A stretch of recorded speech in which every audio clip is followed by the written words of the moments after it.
मणिकर्णिका घाट ध्वस्तीकरण, कांग्रेस का प्रदर्शन। फिरोजाबाद में राष्ट्रपति को संबोधित ज्ञापन डीएम को सौंपा। फिरोजाबाद में कांग्रेस कार्यकर्ताओं ने सोमवार को वाराणसी के मणिकर्णिका घाट के ध्वस्तीकरण के विरोध में जोरदार प्रदर्शन किया।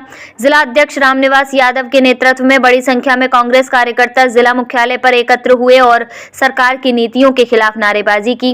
उन्होंने राष्ट्रपति को संबोधित एक ज्ञापन जिलाधिकारी कार्यालय में सौंपा। कांग्रेस जिला अध्यक्ष रामनिवास यादव ने बताया, 11 जनवरी को मणिकर्णिका घाट पर ध्वस्तीकरण की कार्यवाही की गई थी। इस दौरान लोकमाता अहिल्याबाई होलकर की प्रतिमा को भी क्षतिग्रस्त कर दिया गया। उन्होंने इस कार्यवाही को भारतीय संस्कृति, परंपरा और आस्था पर सीधा हमला बताया। यादव ने कहा कि मणिकर्णिका घाट जैसे ऐतिहासिक और धार्मिक स्थल देश की पहचान है, जिन्हें इस तरह नष्ट करना अस्वीकार्य है। उन्होंने स्पष्ट किया कि कांग्रेस घाटों के विकास के खिलाफ नहीं है, लेकिन विकास के नाम पर विनाश की नीति को बर्दाश्त नहीं किया जाएगा। कांग्रेस की मांग है कि पुराने घाट को उसके ऐतिहासिक स्वरूप में पुनः विकसित किया जाए और आधुनिक सुविधाएं भी दी जाए, लेकिन विरासत और आस्था को खत्म कर विकास नहीं होना चाहिए। प्रदर्शन के दौरान कांग्रेस नेताओं ने आरोप लगाया कि भाजपा सरकार ने सैकड़ों मंदिरों और धार्मिक स्थलों को तोड़ने का काम किया। उन्होंने कहा कि जो काम 200 सालों में अंग्रेजों और 700 सालों में मुस्लिम शासकों ने नहीं किया, वह आज भाजपा सरकार कर रही है। यह देश की सांस्कृतिक विरासत को समाप्त करने का प्रयास है। कांग्रेस कार्यकर्ताओं ने चेतावनी दी कि यदि मणिकर्णिका घाट को पुराने स्वरूप में बहाल नहीं किया गया और लोकमाता अहिल्याबाई होलकर की प्रतिमा को पुनः स्थापित नहीं किया गया, तो आंदोलन को और तेज किया जाएगा। उन्होंने प्रदेश व्यापी आंदोलन छेड़ने और सरकार को हर स्तर पर घेरने की बात कही।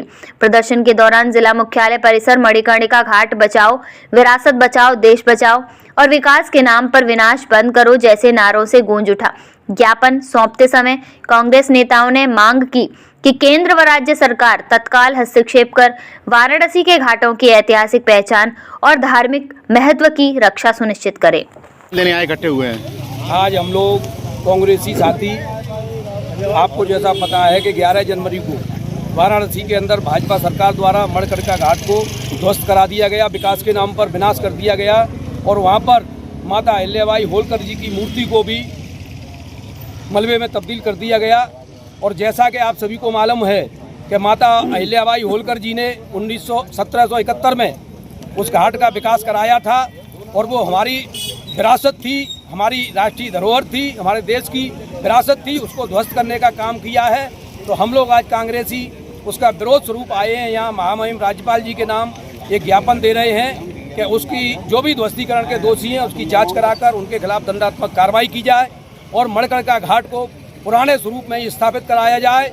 और अगर विकास कुछ कराना है, घाटों का सौंदर्यीकरण कराना है, तो आप वहाँ के जो सम्मानित धर्माचार्य हैं वाराणसी के और सम्मानित नागरिक हैं, उनके साथ बैठिए, समन्वय समिति बनाइए और सबके साथ बैठकर खूब विकास कराइए। हम विकास के विरोधी नहीं हैं, लेकिन विकास के नाम पर विनाश नहीं होने देंगे। जैसा कि 200 साल शासन करने वाले अंग्रेजों ने नहीं किया, 700 साल शासन करने वाले मुस्लिमों ने नहीं किया। इन्होंने सैकड़ों की संख्या में मंदिरों को तोड़ा है और कॉरिडोर के नाम पर अपने पूंजीपति साथियों को लाभान्वित करने का काम कर रहे हैं और लोगों की आस्थाओं के साथ खिलवाड़ कर रहे हैं, जिसे कांग्रेस पार्टी किसी भी दशा में बर्दाश्त नहीं करेगी।